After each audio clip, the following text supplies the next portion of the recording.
पहला प्रीलिम्स दिया था। जानते हो क्या हुआ? नहीं निकला।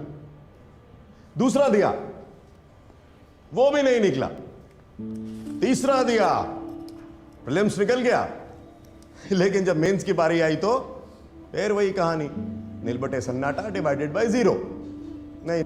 और फिर चौथे तक आते आते तो भैया हमने खुद से ही हार मान ली कि अबे तुम्हारे बस की बात नहीं है, छोड़ दो। क्योंकि शर्म बहुत आने लगी थी, क्योंकि जो साथी दोस्त थे वो 10-10 लाख के पैकेज उठा रहे थे और हम जनाब अब तक भी अपने माँ बाप के खर्चे पर एग्जाम्स दे रहे थे।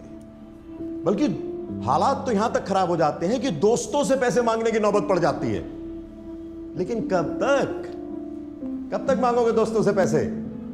क्योंकि एक दिन जिस दिन वो मना कर देते हैं तब लगता है बहुत बुरा, लगता है ना बुरा।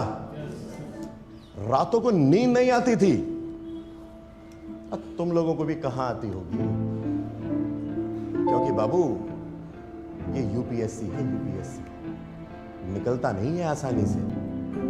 किसी ख्वाब में मत रहना कि आ रहे हो कोचिंग कर रहे हो तो यूं निकल जाएगा ना।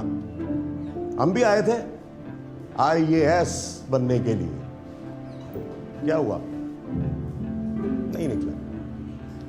तब लगा कि यार अब तो उम्र भी बढ़ने लगी है, क्या करना चाहिए? पढ़ा लेते हैं, आगे पढ़ाने के लिए। अच्छा, तुम लोगों में से भी बहुत से लोग होंगे जो अपनी इंजीनियरिंग की या बैंकिंग की या कोई और नौकरी छोड़कर आए होंगे। आए हो छोड़ के? किसने कहा था?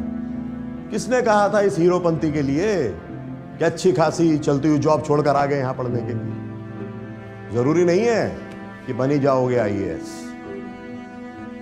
नहीं छोड़नी चाहिए थी जॉब। जानते हो क्यों? क्योंकि मुझे भी बहुत दिनों के बाद एहसास हुआ कि जॉब जो है ना बहुत मुश्किल से मिलती है दोस्त, लेकिन हम लोग बस यूं ही आसानी से छोड़ देते हैं।